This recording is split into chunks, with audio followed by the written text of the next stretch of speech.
The day has finally come. Apple has announced a new iPhone 14, a new iPhone 14 Pro, and a slew of other devices that I'm gonna make sure to buy. So make sure you subscribe for a lot of content, including unboxing and day in the life videos on the channel right here. But in today's video, I'm gonna be talking about 5 reasons why I'm gonna upgrade to the iPhone 14 Pro model and why you probably should too. Let's get into it. Now, coming into this event, a lot of people had a lot to say about the new design notch. Some people thought that it will be pill-shaped all in one piece, and some people thought it'll be separated. Well, they were kind of both right. Apple has announced the new dynamic island, which is really interesting and a new take that I've never really seen done before on any phone. So it's essentially a space on your screen that typically was the notch, but this time it can change depending on whatever the user is doing. Very similar to the touch bar, the dynamic island can show you notifications like letting you know when your team just scores, showing you navigation. It can also change your music. It can show you text message alerts and more, and it works on your lock screen as well.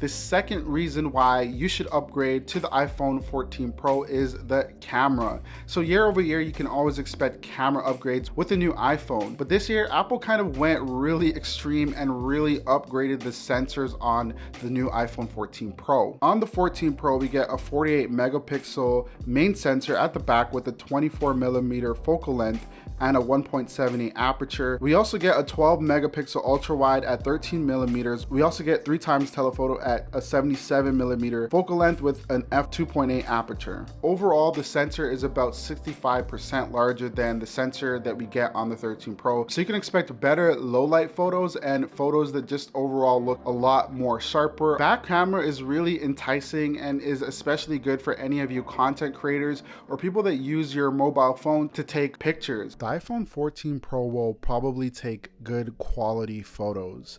Do you know what else is good quality though? EKSTER wallets. This is the James Bond of wallets.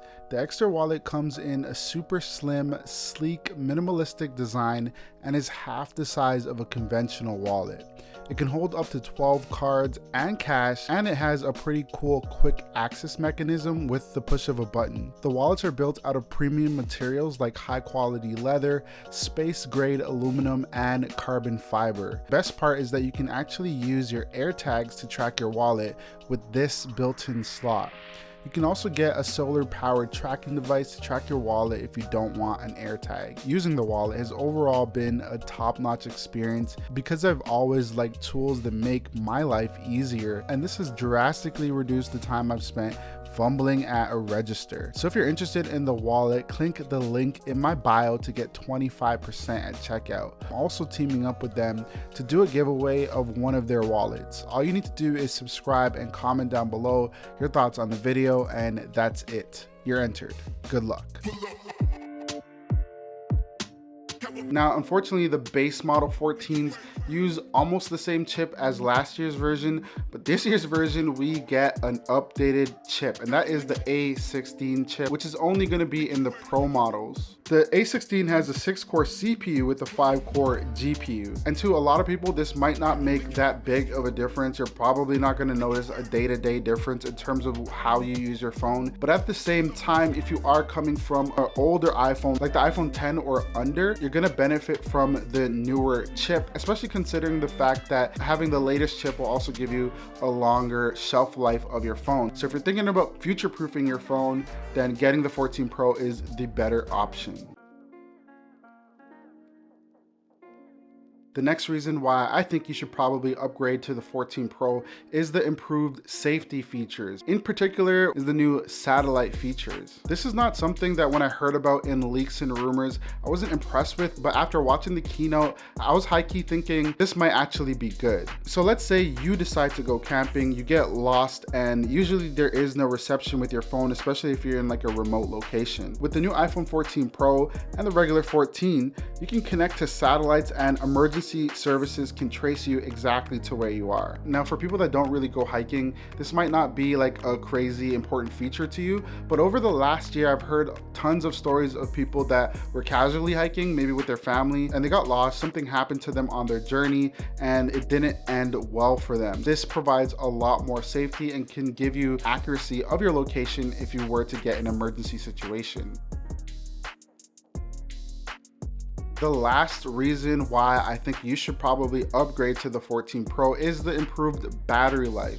And that's because I always say that a dead phone is a useless phone. The iPhone 14 Pro has up to 29 hours of video playback on the Pro Max version and 23 hours of video playback on the 14 Pro. I think that's pretty dope because on the 13 mini, the battery life was one of my bigger concerns, especially when I was outside of my office or commuting or traveling. The iPhone 13 mini will probably die halfway towards my day, where the 14 Pro I know is going to be able to last me on those longer days. So if you at home are somebody that commutes a lot or travels a lot, the 14 Pro or even the Pro Max will be the right version for you because it will allow you to use your phone a lot more. You're going to need it on those days. Trust me on that. Now, of course, no phone is perfect. There are a couple of things that I wish I saw on the 14 Pro that I unfortunately didn't get to see this year. Two things stand out right away. One of them was that there's no graphite color. I really missed the chance last year to get the graphite. I was hoping that it sticks around this year, but that new purple color looks nice. Let me know what you think about it down below in the comments. I'm probably gonna get that purple color. And the other thing that I wish that it had is a SIM card tray. I don't like this no SIM card tray business, and I hope that's a feature strictly set to USA. Sorry, American viewers. But yeah, what do you think of the 14 Pro? Are you going to upgrade or are you disappointed? Let me know in the comments down below. Don't forget to subscribe. I'm definitely going to buy the 14 Pro. I have a buyer's guide that will be coming out this week, and I'm also going to be doing a day in the life probably in the next couple of weeks. So make sure to stay tuned for that. I'm gonna see you in the next one. Peace.